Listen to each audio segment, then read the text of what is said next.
Jesucristo, el Verbo viviente, es el único medio de salvación. Él es el centro del pensamiento de nuestra vida, la fuente y la autoridad de la doctrina. El principal propósito de la vida de Cristo fue la obediencia a los mandamientos, exaltando la ley de Dios como un reflejo de su carácter. El principal mensaje a ser predicado en el mundo, basado en Apocalipsis 14, está representado por 3 ángeles llevando el Evangelio eterno al mundo entero. Este mensaje se basa en los encantos inigualables de Cristo y declara que la hora del juicio ha llegado y llama a obedecer los mandamientos de Dios. Mediante su palabra, Dios ha comunicado a los hombres el conocimiento necesario para la salvación. Las Santas Escrituras deben ser aceptadas como dotadas de autoridad absoluta y como revelación infalible de su voluntad. Y aunque el canon de las Escrituras inspiradas está cerrado, el Espíritu Santo continúa iluminando, amonestando y confortando al pueblo de Dios a través del testimonio de Jesús, el Espíritu de profecía. El camino a la vida se traza a través de un camino angosto que debe ser recorrido con confianza a las promesas que Dios dejó a hombres y mujeres fieles que dedicaron sus vidas hasta la muerte por el Evangelio eterno. Los fundadores de la Iglesia soñaron con el día en que la revelación sería una realidad en sus vidas. Miraron con los ojos de la fe a aquel día glorioso cuando finalmente la promesa sería cumplida en la venida magistral de Jesucristo a esta tierra para recompensar a cada uno según sea su obra.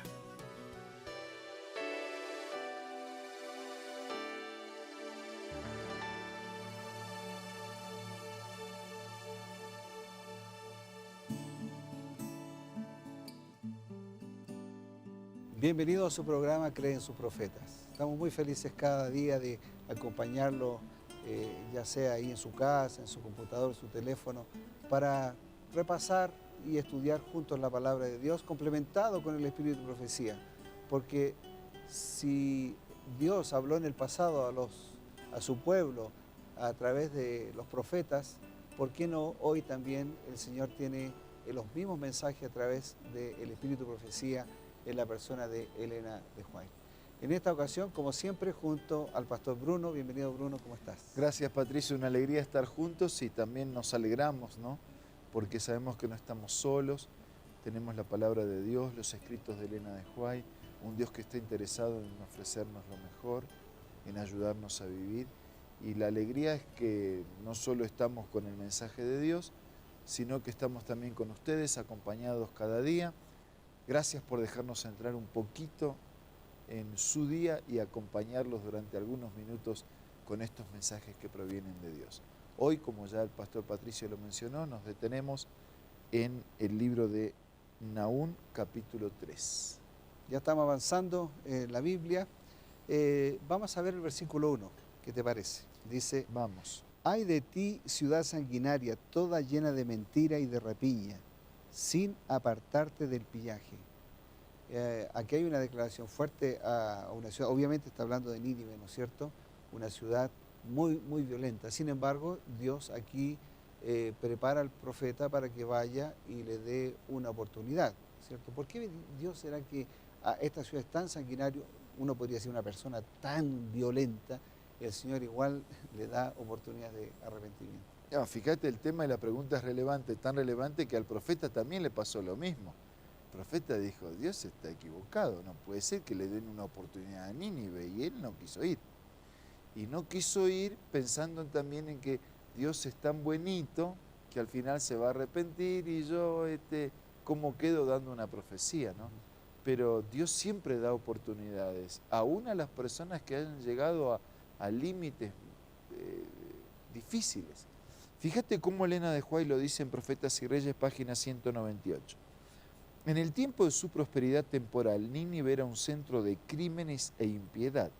La inspiración la ha caracterizado como ciudad de sangres, llena de mentira y de rapiña. En lenguaje figurativo, el profeta Nahum comparó a los ninivitas con un león cruel y devorador, al que preguntó, ¿sobre quién no pasó continuamente tu malicia? A pesar de lo impía que Nínive había llegado a ser, no estaba completamente entregada al mal. El que vio a todos los hijos de los hombres, Salmo 33:13, y cuyos ojos vieron todo lo preciado, Job 28:10, percibió que en aquella ciudad muchos procuraban algo mejor y superior, y que si no les concedía oportunidad de conocer al Dios viviente, renunciarían a sus malas acciones y lo adorarían, si se les concedía oportunidades, ¿verdad? De manera que en su sabiduría Dios se les reveló en forma inequívoca para inducirlos, si era posible, a arrepentirse. Quiere decir que en la ciudad, más allá de los que practicaban la violencia al extremo, también había gente que no la practicaba y que necesitaba una oportunidad. Los dos, el violento necesitaba una oportunidad y el que todavía no había participado de esas violencias también necesitaba una oportunidad. Y el Señor, amante, poderoso, siempre mira hacia los pecadores no como son, sino como pueden llegar a ser transformados por su gracia.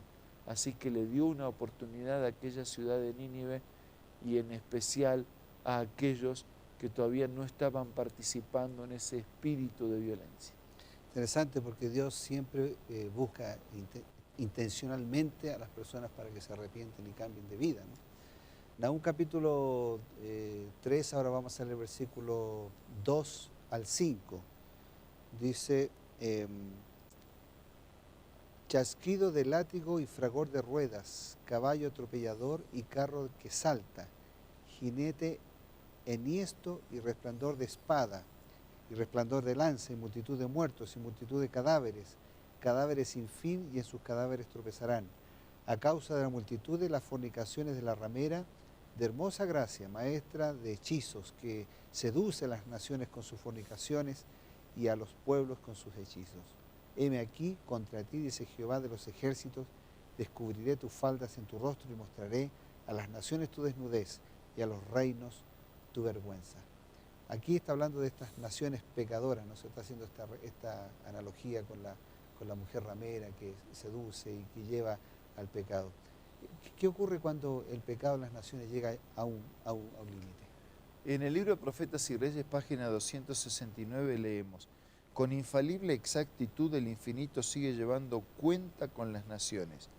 Mientras ofrece su misericordia y llama al arrepentimiento, esta cuenta permanece abierta, pero cuando las cifras llegan a cierta cantidad que Dios ha fijado, el ministerio de su ira comienza, la cuenta se cierra, cesa la paciencia divina, la misericordia ya no intercede en favor de aquellas naciones.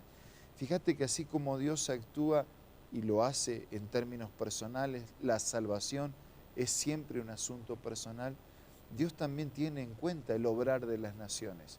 Y acá utiliza la figura como de un registro contable, ¿no? Como que llega un momento en que el saldo ya no permite más misericordia.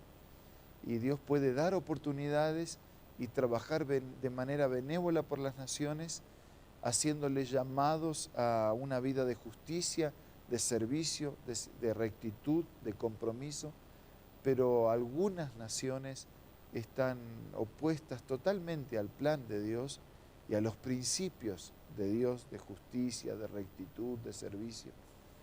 Y Dios va a actuar. Elena de White lo dice así con claridad: Dios ha fijado cuando el ministerio de su ira comienza, cuando la cuenta se cierra, cuando la paciencia de Dios termina, cuando la misericordia ya no intercede más en favor de aquellas naciones.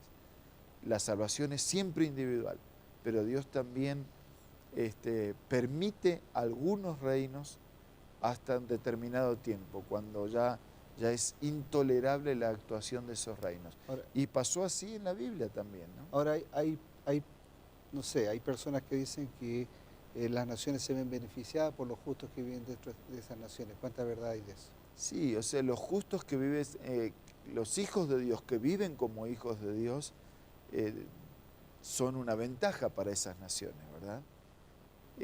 Así como una persona creyente, de alguna manera, Pablo dice, una esposa creyente de alguna manera ayuda a su esposo si es incrédulo. Pero llegará el día en que las personas como personas y también las naciones como naciones darán cuenta delante de la misericordia, la justicia y la paciencia de Dios. Ahora, hay evidentemente estos límites que tiene Dios, ¿no es cierto? A veces parecen como demasiado abiertos. Esto es muy interesante, sin embargo, existe la posibilidad de que haya un riesgo en esto de jugar con la misericordia de Dios, porque aparentemente aparece como que Dios es muy benévolo, muy generoso, muy perdonador, muy paciente, ¿no? Sí, sí, como la esencia de Dios es el amor y la misericordia, el riesgo está. Primero en que yo piense que voy a reaccionar y tomar una decisión adecuada más adelante, ¿no? Y no haya un más adelante para mí. Y segundo, en que quedo adormecido por esa actitud de permanente misericordia de Dios que finalmente nunca reacciono frente al plan de Dios. Así que hay un riesgo. La misericordia de Dios es maravillosa y no conviene abusarnos de esa misericordia pensando como el ladrón en la cruz, mirando ahora la película después de que ocurrió. Bueno, si él tuvo una oportunidad en el último instante de su vida, yo en el último instante voy a arreglar mis cosas con él. Y eso es una actitud peligrosa. Exactamente. Queridos amigos, gracias por estar con nosotros. Vamos a ir a un pequeño consejo. No se vaya, volvemos pronto con Cree en sus profetas.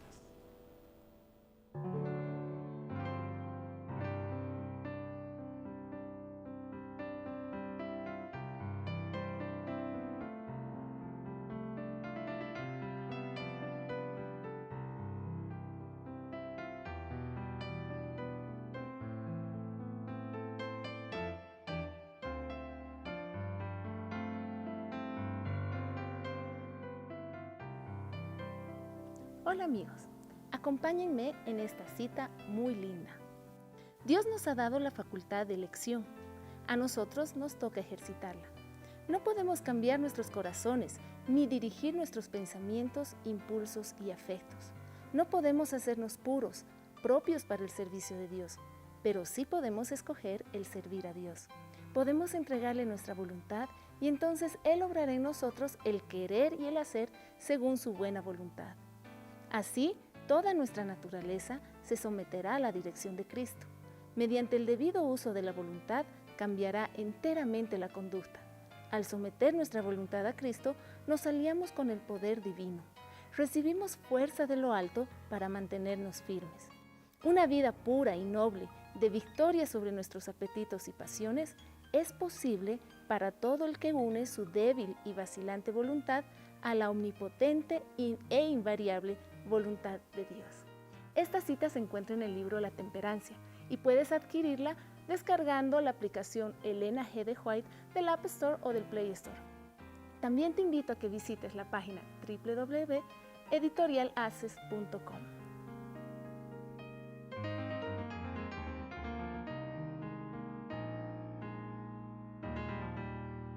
Estamos de vuelta en su programa Cree en sus profetas, ya finalizando el capítulo de hoy. Bruno, ¿por qué nos das un pequeño consejo último para terminar? Yo diría como el evangelista Mateo dijo, busquen primeramente el reino de Dios y su justicia, y las demás cosas vendrán por añadidura. Yo diría como Pablo dijo que ahora es el día aceptable para nuestra salvación, y diría como Pedro dijo, si hoy escuchas su voz, no endurezcas tu corazón. Ahora vamos a orar. Señor, ayúdanos a entender de tu justicia, que tiene un límite, tu paciencia tiene un límite. Ayúdanos a entender y apreciar tu misericordia ilimitada, pero entender que hoy, que ahora, que tenemos que colocar a Dios en primer lugar en nuestra vida. Bendícenos y bendice a todos nuestros amigos. Lo pedimos, lo agradecemos en el nombre de Jesús. Amén. Amén. Bueno, muchas gracias por estar con nosotros. Fue muy agradable estar en su hogar, en su teléfono, en su computador, estudiando la Biblia en su programa Cree en sus profetas. Hasta mañana.